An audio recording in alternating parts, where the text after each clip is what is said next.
লাখ লাখ শিক্ষাৰ্থী এতিয়া বিপদত পৰিছে। সকলোৰে মুখে মুখে এটাই শব্দ, কিয় কৰিলে? এডিআৰই তৰফৰ পৰা এতিয়া আপডেট আহিছে। সেই আপডেটটোৱে চাৰিওফালে খলকনি লগাইছে। আপোনালোকে হয়তো গমেই পাইছে। মই যোৱাকালি এটা ভিডিঅ'ত দেখুৱাই দিছিলোঁ। কি আহিছিল যোৱাকালি এটা ভিডিঅ'ত মই আপোনালোকক সবিশেষ কৈ দিছিলোঁ। এটা মেছেজে সকলো শিক্ষাৰ্থীৰ মনত এটা ভয় ভাৱ জগাই তুলিছে। এক পক্ষই ভাল পাইছে, এক পক্ষই বেয়া পাইছে। এতিয়া বহুতৰে মনত প্ৰশ্ন আহিছে। সেই প্ৰশ্নকেইটা কেনেকুৱা ধৰণৰ যে গেট 4 এপ্লাই কৰাসকলে গেট 3 পৰীক্ষা দিব পাৰিবনে নাই? এমপ্লয়মেণ্ট এক্সচেঞ্জ আকৌ চেঞ্জ কৰিব লাগিব নেকি? এতিয়া মই গেট 4 এপ্লাই কৰা নাই, মোৰ তাতো সেই মেছেজটো আহিছে, মই পৰীক্ষা দিব পাৰিম নে নোৱাৰিম? এনেকুৱা বহু হাজাৰ বিজাৰ প্ৰশ্নৰ উত্তৰ লৈ আপোনালোকে আজি আপোনালোকৰ মাজত মই উপস্থিত হৈছোঁ বিশ্বাসী বন্ধু। গতিকে ভিডিঅ'টো শেষলৈকে চাব। যোৱাকালি মই এটি ভিডিঅ' দেখুৱাই দিছিলোঁ আপোনালোকৰ ভিডিঅ'ত সবিশেষ মই কৈছিলোঁ যে গেট 3ত যিসকল কোৱালিফাইড তেওঁলোকে গেট 4 এপ্লাই কৰাসকলৰ বহুতৰে ফৰ্ম ৰিজেক্ট হৈছে। আৰু ৰিজেক্ট হোৱাবিলাকৰ মেছেজ ক'ত গৈছে? আপোনাৰ মোবাইল ফোনত গৈছে, হয়নে? জিমেইলত গৈছে। এতিয়া সেই মেছেজটো বহুতে পোৱা নাই, বহুতে কমেণ্টত বেয়া বেয়া কিবা কিবি গালি পাৰিছে। এতিয়া আজি তেওঁলোকে উপলব্ধি কৰিছে যে মই অনা যিটো নিউজ, যিটো আপডেট সত্য প্ৰমাণিত হয়। গতিকে হ'লনে আজি সত্য প্ৰমাণিত? গতিকে আপোনালোকে যদি মেনাৰ্ছ নাজানে, ব্যৱহাৰ নাজানে, কমেণ্টত যি টি কথা নিলিখিব।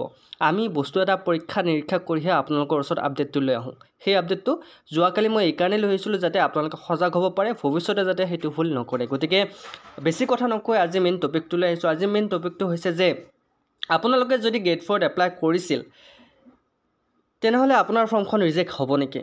First point. ছেকেণ্ড কথাটো হ'ল যে আপোনাৰ এমপ্লয়মেণ্ট এক্সচেঞ্জ কাৰ্ডত আপোনাৰ হায়াৰ ছেকেণ্ডেৰী পাছ দিয়া আছে, কিন্তু আপুনি অলৰেডি গ্ৰেজুৱেট। এতিয়া আপোনাৰ ওপৰত কিবা ষ্ট্ৰিক্টলি তেওঁলোকে একশ্যন ল'ব নেকি? বা তেওঁলোকে আপোনাৰ ডকুমেণ্টছবোৰ কেনেকৈ গম পাব যে আপুনি এজন গ্ৰেজুৱেট? নেক্সট প্ৰশ্নটো আহিল, যিসকলে আপোনাৰ গেট 4ত বৰ্তমানলৈকে চাকৰি কৰি আছে, তেওঁলোক হাই কোৱালিফাইড জবাৰ যিসকলে পাইছিল, তেওঁলোকৰ ওপৰতো চৰকাৰে কিবা ব্যৱস্থা গ্ৰহণ কৰিব নেকি?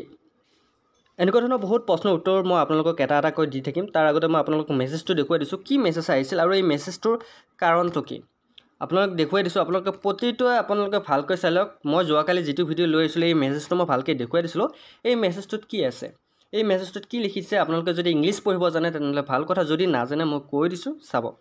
In reference to your applications against government advertisement number SLRG grade 4 Assam advertisement for analyse post grade 4 2020-24 2023-2024 বৰ্ষৰ কাৰণে যিসকলে গেট 4 এপ্লাই কৰিছিল সেইসকলৰ কাৰণে এই মেছেজটো তেওঁলোকে লিখিছে। ইয়াতে যিসকল কেণ্ডিডেট আপোনাৰ হাই কোৱালিফাইড বা পঢ়া শুনাত উচ্চ শিক্ষিত তেওঁলোকে গেট 4 এপ্লাই কৰিব নোৱাৰে, তেওঁলোকৰ ফৰ্মখন ৰিজেক্ট হৈ গৈছে। এতিয়া মেইন কথাটো হ'ল তেওঁলোকৰ ফৰ্মখন যিহেতু ৰিজেক্ট হৈ গৈছে, তেওঁলোকে এতিয়া কি কৰিব? তেওঁলোকে পৰীক্ষাৰ কাৰণে প্ৰিপাৰেশ্যন চলাই আছে, তেওঁলোকক পৰীক্ষা দিবনে? দুটা পক্ষ মই পাইছোঁ। এটা পক্ষই আপোনাৰ ভাল পাইছে আৰু এটা পক্ষই কি পাইছে? বেয়া পাইছে।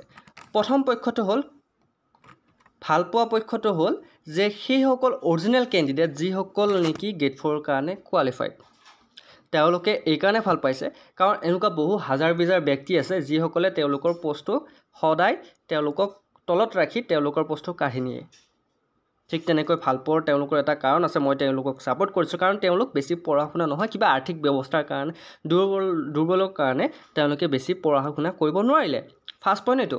ছেকেণ্ড পইণ্ট এইটো, তেওঁলোকক চৰকাৰে এটা সুবিধা দিছে। সেই সুবিধাটো হ'ল যিহেতু তেওঁলোকৰ বেছি পঢ়া শুনা নাই, তেওঁলোকৰতো কিবা এটা কৰি খাব লাগিব, জীৱনটো তেওঁলোকৰতো চলাব লাগিব। গতিকে তেওঁলোকৰ কাৰণে চৰকাৰে এই গেট 4 এটা পষ্ট তেওঁলোকৰ কাৰণে মুকলি কৰি দিছে। এতিয়া ইয়াতে বহুতে কমেণ্ট কৰিছে যে আমি গেট 4 নহয় গেট 5 গেট 6ৰ যদি পষ্ট ওলায় আমি নাপাওঁ, গতিকে আমি এপ্লাই কৰিমেই। এনেকুৱা ধৰণৰ কিবা মানসিকতাৰ ব্যক্তি মই পাইছোঁ, মোৰ চেনেলতো আছে। সেই ব্যক্তিসকলৰ কমেণ্ট মই আপোনালোকক ডাইৰেক্টলি নকওঁ, কিন্তু কমেণ্ট মই পাইছোঁ। এতিয়া সেই মানসিকতা থকা ব্যক্তিসকলক মই এটাই উত্তৰ দিব বিচাৰোঁ যে তোমালোকে গেট 4তে এপ্লাই নকৰা কিয়, গেট 5তে এপ্লাই নকৰা কিয়? যদি তোমালোকৰ নিজৰ ওপৰত যদি কনফিডেণ্ট নাই, তোমালোকে যিমানকেইটা পষ্ট খালী থাকক, যিমান চাকৰি আহক, তোমালোকে এটাতো চাকৰি ল'ব নোৱাৰিব। প্ৰথমতে তোমালোকৰ ব্যৱহাৰ ঠিক কৰিব লাগিব। 2 নম্বৰ কথা, তোমালোকৰ হাৰ্ড ৱৰ্ক লাগিব। 3 নম্বৰ কথা, তোমালোকৰ কিবা এটা কাম কৰিবলৈ তোমালোকৰ মনত এটা উৎসাহ থাকিব লাগিব। কিন্তু তোমালোকৰ সেই বস্তুটো নাই। গতিকে তোমালোকৰ কমেণ্ট চাই মই গম পাইছোঁ যে তোমালোকে সেইখিনি কৰিব নোৱাৰাৰ কাৰণে তোমালোকে কি কৰিছা, তোমালোকে টানি টুনি কিবা কৰি গ্ৰেজুৱেশ্যন কমপ্লিট কৰিলা। তাৰপিছত এতিয়া তোমালোকে ভুক্তভোগী, কাৰণ তেতিয়াই তোমালোকে ভালকৈ পঢ়ি শুনি নল'লা, এতিয়া তোমালোকে ভুক্তভোগী। সেই ভুক্তভোগী তোমালোকৰ কাৰণে এছামে ভুগিব লগা হৈছে। মোৰ কথাখিনি ডাইৰেক্টলি গাত পাতি নল'ব, কাৰণ মই কাকো বেয়া ভাবি কোৱা নাই, কিন্তু অৰিজিনেল ফেক্ট সেইটো মই কৈছোঁ। আৰু ছেকেণ্ড ভাল পোৱা সকলৰ বেয়া পোৱা সকলৰ হ'ল তেওঁলোকে কি কৰিছে, তেওঁলোকে গেট 3 তেওঁলোকে এপ্লাই কৰিলে, ধুনীয়াকৈ গেট 3 এপ্লাই কৰিলে। এতিয়া তেওঁলোকে কি কৰিলে, গেট 4টো এপ্লাই কৰিলে। এতিয়া গেট 4টো এপ্লাই কৰিলে, যিহেতু চৰকাৰে ঘোষণা কৰি দিলে যে গেট 4 তেওঁলোকে এতিয়া পৰীক্ষা দিব নোৱাৰিব। এতিয়া তেওঁলোকৰ এটা মানে মনত এটা ভয় ভাৱ জাগি গ'ল যে আমিতো গেট 3ত আমি চাকৰি নাপামেই, গেট 4ত কিবাকৈ পালোঁ হয়। কাৰণ গেট 4 কুৱেশ্যন পেপাৰখন একদম ইজি, 8 লেভেলৰ কুৱেশ্যন, ক্লাছ 8ৰ ল'ৰা ছোৱালীয়ে সেইখন পাছ কৰিব পাৰে। গতিকে তেওঁলোকৰ টাৰ্গেটটো সেইটো, কাৰণ তেওঁলোকে টাৰ্গেটটো সেইটো কৰিছে যে গেট 3টো তেওঁলোকে পষ্টটো বন্ধ কৰি ল'লে। এতিয়া গেট 4টো তেওঁলোকে কি কৰিলে, নিজৰ আপোনাৰ এটা পষ্টৰ কাৰণে তেওঁলোকে দুটা ছিট বন্দী কৰি থৈ দিলে। অ'কে, এতিয়া তেওঁলোকে এই মানসিকতাৰ কাৰণে এতিয়া ভুক্তভোগী কোনবিলাক, যিবিলাক আমাৰ অৰিজিনেলি গেট 4 কেণ্ডিডেট, তেওঁলোক ভুক্তভোগী। গতিকে এইটো কৰিব নাপায়, মই সকলোকে অনুৰোধ কৰিছোঁ ভৱিষ্যতে এইটো নকৰিব।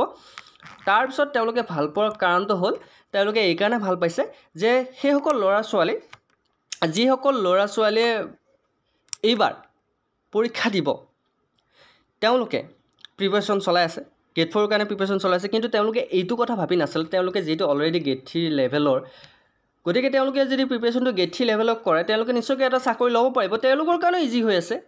গতিকে সকলোৱে আমি ভাবি চিন্তি এটা সিদ্ধান্ত আমি ল'ব লাগিব। চৰকাৰৰ পদক্ষেপটো মই এইটো বহুত ভাল পাইছোঁ। এতিয়া ছেকেণ্ড কথাটো আপোনালোকৰ কুৱেশ্যনটো লৈ আহিছোঁ। প্ৰথম কুৱেশ্যনটো হ'ল, যিহেতু মই গেট 3ত এপ্লাই কৰিলোঁ, এতিয়া মোৰ গেট 4টো কেঞ্চেল হ'ল, মই গেট 3ত মই পৰীক্ষা দিব পাৰিম নে নাই, গেট 3ত পৰীক্ষা দিব পাৰিম নে নাই।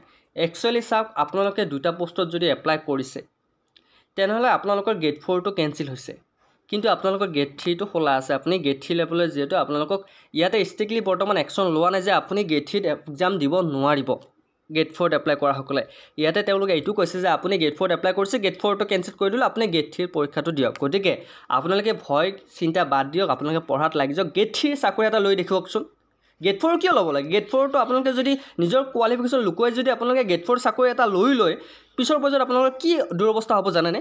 বৰ্তমান গেট 4ত চাকৰি কৰাবিলাকৰ মই ভাষ্য শুনিছোঁ তেওঁলোকৰ, কাৰণ আপোনালোকৰ নিজৰ কোৱালিফিকেশ্যনৰ লগত সেই চাকৰিটো মেটচ নকৰে। আপোনালোকে ভাবি চাওক এবাৰ, মেটচ এইকাৰণে নকৰে কাৰণ সেই চাকৰিটো মই বেয়া বুলি কোৱা নাই, কিন্তু সেই চাকৰিটোৰ আপুনি যিখিনি ব্যৱহাৰ বা যিখিনি বস্তু আপুনি সহ্য কৰিবলৈ আপুনি নোৱাৰিব। পিছত আপুনিয়ে বাদ দিব সেই চাকৰিটো যে মই হাই কোৱালিফাইড, মই এইটো চাকৰি কিয় কৰি আছোঁ। গতিকে এনে এটা পোষ্ট আপুনি বন্দী কৰি থকাতকৈ উচিত প্ৰাপ্যজনক সেই বস্তুৱেই দিয়ক, নহয় জানো? গতিকে আপোনালোকে ভয় কৰিব নালাগে। আপোনালোকে কি কৰিব পাৰিব, আপোনালোকে গেট 3ত এবাৰ ধুনীয়াকৈ চাকৰি এটা ল'ব পাৰিব। গতিকে আপোনালোকে এতিয়াই প্ৰিপাৰেশ্যন চলাওক। আপোনালোকৰ যদি প্ৰিপাৰেশ্যনৰ প্ৰব্লেম হৈছে, মোৰ চেনেলটো ছাবস্ক্ৰাইব কৰি লওক, নহ'লে বেলেগৰ চেনেল এটা ছাবস্ক্ৰাইব কৰি লওক। মোৰ ল'ব লাগে বুলি মই কোৱা নাই, আমি ক্লাছ চলাই আছোঁ, ছ'চিয়েল চায়েন্সৰ ষ্টাডি কমপ্লিট কৰি দিছোঁ। গেট 3 গেট 4ৰ কাৰণে বহুত ইম্পৰ্টেণ্ট কোৰ্চ লৈ আহিছোঁ। গতিকে চেনেলটো যদি বিচাৰে ছাবস্ক্ৰাইব কৰি ল'ব, পঢ়িব যদি মন আছে নিশ্চয়কৈ পঢ়িব। কোনে ধৰি ৰাখিব আপোনাক, কিবা এটা কৰি দেখুৱাওক। এতিয়া নেক্সট কথাটো হৈছে, সেইসকল কেণ্ডিডেটৰ কি হ'ব যিসকলৰ এমপ্লয়মেণ্ট এক্সচেঞ্জত HS বুলি থৈ দিছে, কিন্তু তেওঁ অৰিজিনেলি গ্ৰেজুৱেট। তেওঁলোকৰ এটা বিপদ আহি আছে। আপোনালোকে নাভাবিব যে আপোনালোকৰ যি হাই কোৱালিফাইড আপোনালোকে লুকুৱাইছে, পিছৰ পৰ্যায়ত আপোনাৰ ওপৰত একশ্যন নল'ব। এইসকল ব্যক্তি ষ্ট্ৰিক্টলি একশ্যন লোৱা হ'ব, কাৰণ চৰকাৰে আপোনালোকক 15 তাৰিখলৈকে এটা টাইম দি থৈ দিছে। যদি আপোনালোকৰ কোৱালিফিকেশ্যনটো আপোনালোকৰ এমপ্লয়মেণ্ট এক্সচেঞ্জৰ লগত মেটচ নাই, যদি আপোনালোকে হায়াৰ ছেকেণ্ডেৰী পাছ বা মেট্ৰিক পাছ বুলি এমপ্লয়মেণ্ট এক্সচেঞ্জ কাৰ্ডত থৈ দিছে, কিন্তু অৰিজিনেলি আপুনি গ্ৰেজুৱেশ্যন পাছ, চৰকাৰে ভাবিছে নেকি আপোনালোকৰ ডকুমেণ্টছখিনি চৰকাৰৰ হাতত নাই বুলি? প্ৰতিটোৰে ডকুমেণ্টছ, প্ৰতিটোৰে ডাটা চৰকাৰৰ হাতত আছে। গতিকে আপোনালোকে আজিয়ে আপোনালোকৰ এমপ্লয়মেণ্ট এক্সচেঞ্জ কাৰ্ডখন আপডেট কৰি লওক, আৰু আপোনাৰ যি কোৱালিফিকেশ্যন সেই কোৱালিফিকেশ্যনৰ ওপৰতে আপোনাৰ এমপ্লয়মেণ্ট এক্সচেঞ্জ কাৰ্ডখন বনাই লওক। নহ'লে আপোনাৰ কি বিপদ হ'ব, পিছৰ পৰ্যায়ত আপুনি হয়তো জেলো যাব পাৰে। সেইটো বাৰু পিছৰ কথা। প্ৰথম পৰ্যায়ত আপুনি যদি চাকৰি এটা পায়ো আপোনাৰ প্ৰমোশ্যন নহ'ব, কাৰণ আপোনাৰ এমপ্লয়মেণ্ট এক্সচেঞ্জ কাৰ্ডত আপুনি দেখুৱাই থৈ দিছে যে আপুনি মেট্ৰিক পাছ। গতিকে আপুনি মেট্ৰিক পাছ ল'ৰা এজনক কেনেকৈ প্ৰমোশ্যন দিব? কিন্তু আপুনি তেতিয়া ক'ব নোৱাৰে যে মই গ্ৰেজুৱেশ্যন পাছ, মই BA পাছ, কাৰণ আপুনি অলৰেডি মিছা এটা ফাঁকি কৰি থৈ দিছে। গতিকে ফাঁকি যিহেতু দি থৈ দিছে, পিছত আপুনি ক'ত যাব? ফলছত 420 কেছত আপুনি জেলত যাব পাৰে পিছত, মনত থাকিব। গতিকে ডকুমেণ্টছ ভেৰিফিকেশ্যনৰ সময়ত পাৰ্টকৈ ওলাই পৰিব আপুনি কিমান পঢ়িছে, কিমান কি কৰিছে, কাৰণ চব ডাটাখিনি ছেবাৰ হাতত আছে। বৰ্তমান এক্সামটো কোনে কণ্টেক্ট কৰিছে, ছেবাই কৰিছে, SLRC কৰিছে, গোটেইখিনি ডকুমেণ্টছ তেওঁলোকৰ হাতত আছে। গতিকে সকলোখিনি চাই চিতিহে আপোনালোকৰ কাৰণে এই এটা পোষ্ট মুকলি কৰি দিছে। চৰকাৰে ভাবিছে নেকি চৰকাৰে ইমান বুৰ্বক যে চৰকাৰে একো নাজানে? আপোনালোকতকৈ দুগুণ জানে। আপোনালোকে কি এটা ঘৰত বহি এপ্লাই কৰি আপুনি ভাবিছে নেকি সকলো কাম শেষ বুলি? নহয়।